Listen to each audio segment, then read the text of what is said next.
चला, शुभ संध्याकाळ, शुभ संध्याकाळ, शुभ संध्याकाळ. आज मीटिंग घेऊ म्हटलं, नवीन वर्षाचे कार्यक्रम काय आहेत त्याबद्दल थोडी माहिती देऊ आणि त्याचे संकल्प काय पेरायचे हे एकदा सगळ्यांनाच सांगू. कारण काही दिवस ज्यांनी संकल्प मला पाठवले, शिवसर्वोदय शास्त्र शिकलेले आहेत, त्यांना मी 1 to 1 काउन्सेलिंग केलेलं आहे. आणि आत्ता सुद्धा एक 2 आठवडे चालूच आहे हे काम. की इंडिव्हिज्युअल संकल्प मला मेल करायला लावलेत त्यांना. त्याच्यात त्यांना 1 to 1 काहींना मार्गदर्शन देऊन झालंय, काहींना नाही देऊन झालेलं. आणि ज्यांनी मला आता मेल केलेला आहे, 1 मिनिट हां.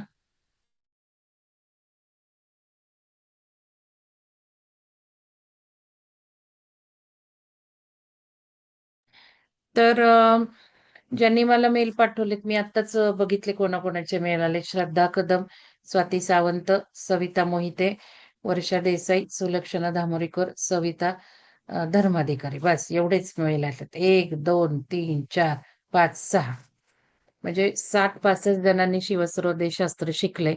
पण काम मात्र एवढ्यांनीच केलंय. त्यांना मी त्यांचे जे काही संकल्प आहेत त्याच्यावर 1 to 1 मी काउन्सिलिंग करणार आहे. संकल्प कसे लिहायचे हे तो 1 to 1 काउन्सिलिंग करून झालंच आहे यांना. 1-2 राहिले असतील. पण ते यशस्वी कसे होतील संकल्प त्यासाठी सुद्धा मी मार्गदर्शन करणार आहे. तर आता नवीन वर्षामध्ये जानेवारीपासून जे काम करतील फक्त त्यांनाच माझा वेळ मिळणार आहे. सगळ्यांना मिळणार नाही. तर हे मला महत्वाचं सांगायचं आहे.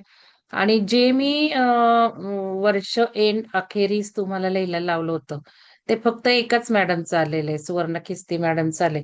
सुवर्णा मॅडम, सुलक्षणा मॅडमचे 2-3 मेल आहेत. मी एकच उघडून बघितलाय. पण तेवढं अनुभव किंवा वर्षामध्ये काय घडलं हे फक्त एकट्याच मॅडमने दिलेलं आहे. सुवर्णा खिस्ती मॅडमने, नवीन असून सुद्धा आणि नोकरी करत असून सुद्धा. आणि सुवर्ण मॅडम आहेत का? सुवर्ण मॅडम, आहे मॅडम. जरा सांगा तुमचं दैनंदिन शेड्यूल कसं असतं? किती वाजता घरातून निघता? किती वाजता उठता? सांगा जरा. व्हिडिओ ऑन करा असाल तर.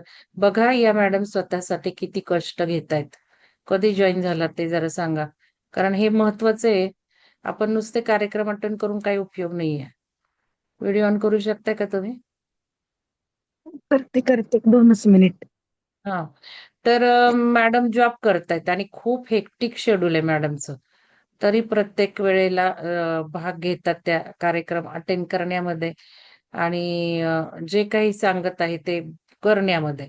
फक्त थोडंसं काय होतं, की चंचलता असल्यामुळं कम्युनिकेशन इकडं-तिकडं पाठवणं होतं. ते त्यांचंच नाही सगळ्यांचंच होतं. वाचत नाही तुम्ही कुठे काय पाठवायचं आहे. तर त्या दृष्टिकोनातून आपल्याला नवीन कार्यक्रमांचे संकल्प जाणून घेण्यासाठी पहिल्यांदा आपण मॅडमपासून सुरुवात करू. हां, बोला सुवर्ण मॅडम. कारण त्यांच्या एकटीचंच आलेलं आहे. जर तुम्हाला काम करायचं नसेल, तर काय होणार आहे कार्यक्रम अटेंड करून? मॅडम बोला म्हणजे व्हिडिओ ऑन करता येईल. तर आज आपण कार्यक्रम आणि त्याचे संकल्प काय लिहावेत म्हणून आलेलो आहोत. एक आणि आपल्याला सगळ्यांना कळेल, की साधारण नवीन वर्षानिमित्त काय आपल्याला आहे जानेवारीपासून. हां, बोला मॅडम. तुमचं शेड्यूल सांगा. माझं शेड्यूल म्हणजे मी सकाळी 8:15 8:20 ला वगैरे निघते घरातून. उठता किती वाजता? ऑफिस उठते. आपलं सकाळचं असेल तर 4:30 4:15 ला. अदरवाईज हं, 5 5:30 पर्यंत उठावंच लागतं. हं. जसं ध्यान कार्यक्रम आपले होते पहाटे, या नवीन असून सुद्धा त्यांनी केलेलं आहे अटेंड उठून 4:30 ला. हां, आता सांगा. आणि बाकी मग ऑफिसला निघून ऑफिस 10 ला 10:30 ला पोहोचलं की सुरू होतं कुठे काम. जाता 11 सांगा की ऑफिस कुठलं? कुठे ऑफिस आहे? प्रवास किती? हे सांगायला लावलंय ना? हां. मी कोर्टात आहे सर्व्हिसला. आमचा वर्किंग आवर्स 10:30 ते 6 असतात. परंतु तालुक्याला पोस्टिंग सध्या असल्यामुळे बदलीचं मला कुठे 8:20 आहे? ला निघायला लागतं. 10:30 8:20 10 अहो, 10:30 ऑफिस पर्यंत आम्ही कुठे आहे पोहोचतो. सांगा? ऑफिस कुठं खेड आहे? राहतात हां. खेडला राहते. जातात त्या जुन्नर जिल्ह्यातल्या. हां. आणि राहायला कुठं आहात? राहते सिंहगड रोड पुणेला आणि बघा. ऑफिस आणि आहे ट्रॅव्हलिंगमध्ये किती राजगुरू. तास जातात सकाळचे? 2 तास तर सहज जातात कमीत कमी, कितीही नाही हां. म्हटलं तरी. आणि 6 वाजता ड्युटी केल्यावर किती वाजता घरी पोहोचता? 9 सव्वा 9 होतात. म्हणजे 9:15 बघा बोलायचे गर्दीचे 13 तास ड्युटी आहे त्यांची 13. घराच्या बाहेर 13 तास. आणि तरी घराबाहेर. हो. तरी सुद्धा सगळं व्यवस्थित कार्यक्रमांबद्दल चालूच आहे. आणि 9:30ला हे पण करत होता, ओंकार ध्यानही करत होता. अलीकडे उशीर होतो तुम्हाला. एवढ्यात उशीर त्यामुळे होतो. अलीकडे त्या करत नाहीयेत. ऍबसेंट म्हणजे होतो. किती स्वतःवर कष्ट घ्यायचे? एखादी काय स्त्री करू शकते? घरातलं करताच ना. घरातलं हो. ते चुकत नाहीच, ते असतंच ना सगळं. स्वतःच आणि पण आल्यावर स्वयंपाक करून किती वाजता जेवतात ते पण सांगा सगळ्यांना.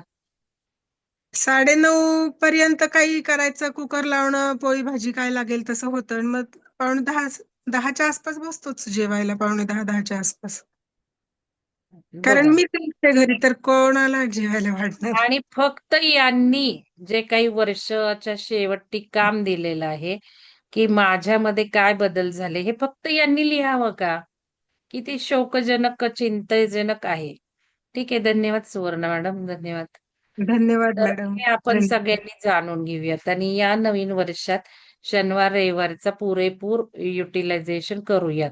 शनिवार रविवार आपण मनन चिंतनासाठी दिलंय. आणि बघा मॅडमनी वाचनाच्या कार्यक्रमात नाव दिलं, कोऑर्डिनेशनसाठी नाव दिलं.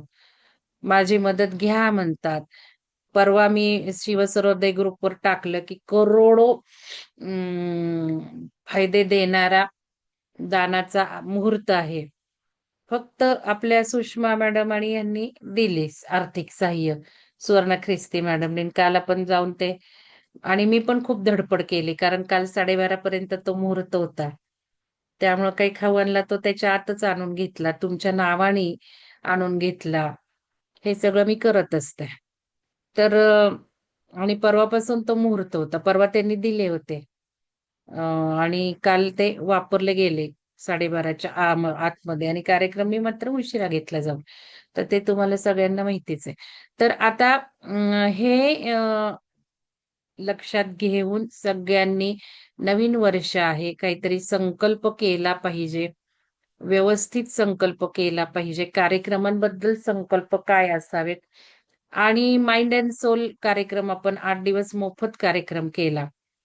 मोफत. ॲक्चुअली की एवढ्या उच्च दर्जाचा कार्यक्रम केला आणि किती त्याच्यामध्ये टेक्निक्स केले. स्वतःचं जीवन बदलणारं, दुःख बदलणारं आणि याच्यामध्ये कालच आपल्या माधुरी मॅडम मला सांगत होत्या 4 का 5 दिवसाचा कोर्स आहे. किती फी भरली त्यांनी? मॅडम सांगा. माधुरी मॅडम बोला जरा तुम्ही. किती फी भरली? आणि त्याच्यात आपण जे काही शिकलो त्याच्या व्यतिरिक्त काही नाही. होपोनोपोनो जे टेक्निक आहे, धन्यवाद, सॉरी, तुला माफ, मला माफ हे आहे. किती फी भरली सांगता येईल का माधुरी मॅडम? Just idea. आहात का तुम्ही? माधुरी मॅडम नाही आहेत का? ठीक आहे. मला आता आठवत नाही, पण 4 का 5,000 त्यांनी भरलेली असावी. आहात की मॅडम? हॅलो. किती भरली हो फी? हा, हं. कशाची हो मॅडम? एक एक मिनिट. अहो, होपोनोपोनो काय ते 3,500. 3,500 भरली 5 दिवसाची. हा. आणि लक्षात घ्या म्हणजे 5 दिवसाची 3,500 हा ऑनलाईन. 3,500. म्यूट करा मॅडम. ऑनलाईन हो. कार्यक्रमाची. ऑनलाईन कार्यक्रमाची. आपल्याकडे एवढ्या फी नाही. आणि आता मला असं कळून चुकलंय 99% मला जे बाकीचे सगळे सांगत होते, की मोफत कार्यक्रमाला लोकं व्हॅल्यू देत नाही. हे मला 99% पटलेलं आहे. पटत चाललंय. पण मला एक माझी पण जडणघडण आहे, की मला सुद्धा पैशासाठी कामच करायचं नाही. उगाच थोडंफार सुद्धा जे घेतोय ना, ते तुम्हाला काहीतरी वाटावं म्हणून. लक्षात घ्या. कारण उदंड दिलंय मला सगळं आणि मी उदंड समाधानी आहे. मला कशात आता आस राहिलेली नाही. ना पैसा, ना प्रसिद्धी, ना नावलौकिक आणि माझे प्रिन्सिपल्सच असे आहेत, की आता हे पैसा घेणं मला जास्त पटतच नाही. पण तरी सुद्धा असं वाटतं, की बाबा लोकांचं काही चीज व्हायचं असेल, तर पैसे घेतले तर लोकं काहीतरी करतायत. लोकं सिरियसली येतायत. पण तिथे पण प्रश्नचिन्ह राहतंय. काय करावं काही कळतच नाही. तर तुम्ही कार्यक्रम अटेंड करताय, तुम्ही खूप वेळ देताय, पण जिथे वेळ द्यायला हवा तिथे काहीच वेळ देत नाहीये तुम्ही. तर जोपर्यंत तुम्ही लिखाण करणार नाही, जोवर तुम्ही जे झालंय त्याच्यावर उजळणी मनातनं करणार नाही, तोवर त्याचा काही उपयोग नाहीये. एवढे सुंदर सुंदर ध्यान घडले, टेक्निक्स बघितले आपण माइंड अँड सोलमध्ये. केवढे उच्च दर्जाचे ते टेक्निक्स आहेत. आणि आपण किती वेळा केले? किती वेळा चॅट टॅपिंग केलं सगळ्यांनी? लिहा बरं जरा. मी त्या ग्रुपमध्ये सांगितलं होतं, की तुम्ही हा 1 महिना ग्रुप हलवत ठेवायचा आहे. किती आणि काढत गेले लोकांना. का काढत गेले? की ज्यांना व्यक्तच व्हायचं नाही, ज्यांना प्रश्नांची उत्तरच द्यायची नाही, त्यांना ठेवून काही उपयोगच नाहीये. ते ऊर्जा खाणार आहेत, चोरणार आहेत. म्हणून शेवटपर्यंत जे टिकले त्यांनाच ठेवले. पण ते पण गार पडले लगेच. 1 दिवसानंतरही कोणी त्या ग्रुपवर काही टाकलेलं नाही. चॅट बॉक्समध्ये लिहा कोणी कोणी किती वेळा केलं. ते सुद्धा तिथे त्या प्रश्नाचं उत्तर कसं लिहिलं माहितीये तुम्हाला? दिवस लिहिले. मी 2 दिवस केलं आणि मी रोज करते. किती वेळा केलं ते लिहिलंच नाही. नूतन मॅडम रोज करत आहेत. परत तेच उत्तर आलं. नूतन मॅडम किती वेळा केलं सांगता आलं पाहिजे ना? रोज बघा ना साधारण 15 दिवस. 15 वेळा लिहा की. काय बोलतीये सुलक्षणा मॅडम? किती वेळा केलं लिहायचंय? झालंय ना ग्रुपवर सगळं. किती वेळा म्हणजे किती वेळा? रोज एकदा हे उत्तर आहे का वर्षा मॅडम? काय झालंय ग्रुपवर? प्रश्न विचारला होता किती वेळा केलं आणि तुम्ही रोज म्हणता 25 करेक्ट. आता बरोबर आहे सविता मॅडम. किती वेळा? अंदाज लिहा ना. तिथे काय मी काय चेक करायला येणार आहे का? 20 वेळा केलं असेल तर 25 वेळा का लिहिलं? कोणता चेक आहे? तुम्हाला किती वेळा सांगता आलं पाहिजे. पूनम गवळी मॅडम, तुम्ही तर कोर्स पण नाही केला. आणि मी तुम्हाला अनुभव लिहायला सांगितलं होतं पूनम मॅडम. मी तुमच्या अनुभवाची वाट बघतीये. माझा वेळ दिला की नाही मी तुम्हाला? फोन आला की नाही? मग किती वेळ लागतो अनुभव लिहायला? 2 मिनिटं तरी लागतात का 2-3 ओळी लिहायला? आणि मग नंतर तुम्ही तो अनुभव लिहा म्हटलं, सांगा आणि लिहिते म्हटल्या. आणि मग नंतर मला फक्त मेसेज आला, मला जॉइन करून घ्या ग्रुपमध्ये. मी कसं काही जॉइन करून घेईल तुमचा अनुभव आल्याशिवाय? लक्षात घ्या. आणि तुम्हाला आता मी चक्रध्यानाला जॉइन नाही केलं, कारण तुम्ही बरेच कार्यक्रम अटेंडच करत नाही. तुम्ही मला फोन करा. मी चक्रध्यानाला ज्यांना जॉइन करून घेणार नाहीये, त्यांनी मला फोन करायचाय. मला बोलायचंय त्यांच्याशी. कारण काय आहे, तुम्हाला झेपणार आहे पहाटे उठणं, तर करा. चला ठीक आहे, आता नका उत्तरं देऊ 7 वेळा. ठरवलेलं वेगळंच असतं.